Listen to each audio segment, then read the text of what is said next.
What's going on, guys? Bit of a strange one for you today. Not a gun that I'd ever heard of until about 6 months ago or so. KELTEC PMR-30. This is a 6mm airsoft version powered by CO2, a fully trademarked, fully licensed KELTEC copy made by Sock'em Gear of the real steel PMR-30. Real one chambered in 22 Magnum, 30 round capacity. Really nice little, I don't know, it's a nice little pistol if you're into that sort of thing. Very little amount of recoil on it, and with I think it's got a 4.5-inch barrel, so it's quite accurate. So ideal for, hiking and things like that, carrying the woods and whatnot when you're in America where you can have these things. For me, I like it just because it's weird. As I say, fully trademarked.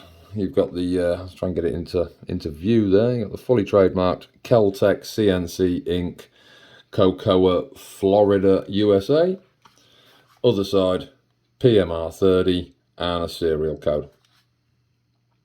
Now, these are a very strange action. So when you pull the trigger, the whole barrel assembly moves forward and then comes back. Let me see if I can get it in there. It is gassed, but as you can see, there are no rounds in the magazine. We are clear and safe to dry fire. But yeah, look at the action.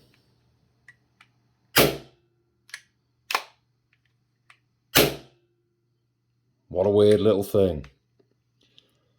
Don't know if the real one's like that. I don't think it is. This is just the airsoft version that's like this.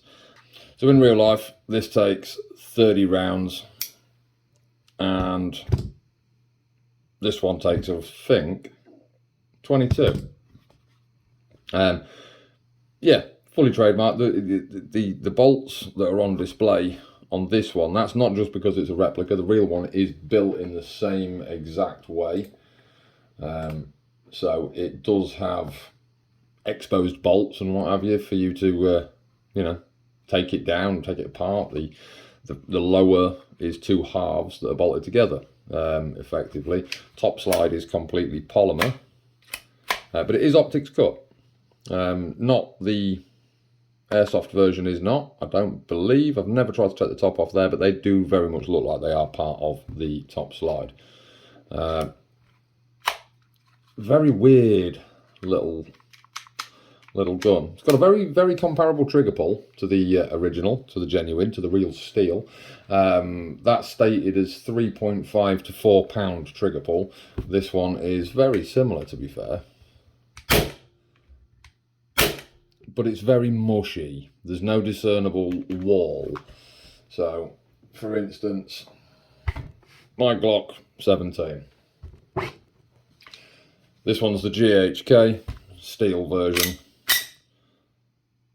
Breaks to the wall.